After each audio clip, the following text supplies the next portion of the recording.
દીકરીને સલામ દેશને નામ કાર્યક્રમ અંતર્ગત આજે ખેડબ્રહ્મા તાલુકાના શાળા નંબર 1માં 77માં ગણતંત્ર દિવસની ઉલ્લાસભેર ઉજવણી કરવામાં આવી, જેમાં ધ્વજવંદન કાર્યક્રમ શૈલક અંકિતાબેન કનુભાઈના વરદ હસ્તે કરાયું હતું। અંકિતાબેન ધોરણ 1 થી 7 તાલુકા શાળા નંબર 1માં ભણેલ છે અને હાલ તેઓ સિદ્ધપુર ખાતે નર્સ તરીકે સરકારી નોકરીમાં કાર્યરત છે।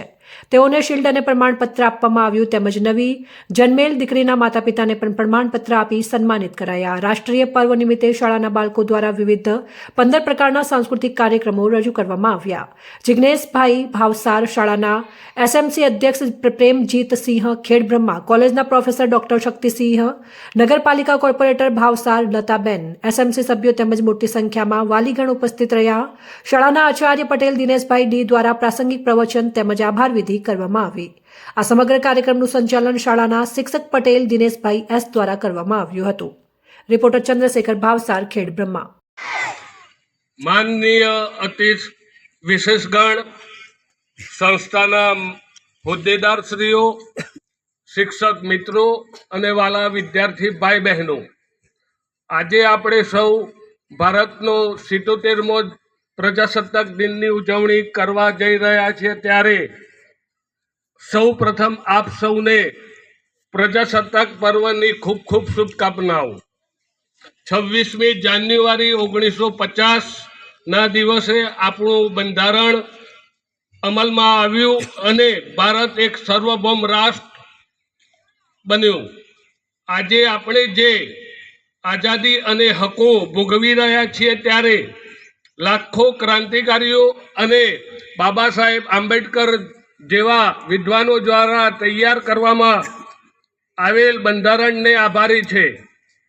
આપણું બંધારણ માત્ર કાગળના દસ્તાવેજ નથી, પણ તે 140 કરોડ ભારતીયોની આશાઓ આકાંક્ષાઓનું પ્રતીક છે। તે આપણને સમાનતા અને સ્વતંત્રતાની ગેરંટી આપે છે। આજે ભારત દુનિયામાં એક મોટી આર્થિક શક્તિ તરીકે ઉભરી રહ્યું છે, ત્યારે અવકાશ વિજ્ઞાનથી લઈ ડિજિટલ ક્રાંતિ સુધી આપણે નવા શિખરો સર કર્યા છે। આ વિકાસની હરણફાળ પાછળ આપણા વર્તમાન વડાપ્રધાન શ્રી નરેન્દ્ર મોદી સાહેબનો અથાગ પરિશ્રમ રહેલો છે। મારા વાલા વિદ્યાર્થીઓ, તમે આ દેશનું ભવિષ્ય છો। તમે માત્ર ડિગ્રીઓ મેળવવાની નથી, પણ એક જવાબદાર નાગરિક તરીકે શિસ્ત અને પ્રામાણિકતા અને દેશપ્રેમ તમારા લોહીમાં હોવો જોઈએ। આપણી આસપાસ સ્વચ્છતા, પ્રામાણિકતા અને દેશપ્રેમ રાખી પર્યાવરણનું જતન કરવું એ આપણી સૌની જવાબદારી છે।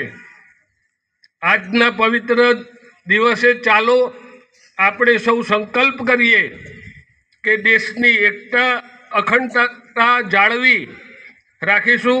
ફરી એકવાર સૌને પ્રજાસત્તાક દિવસની શુભકામનાઓ।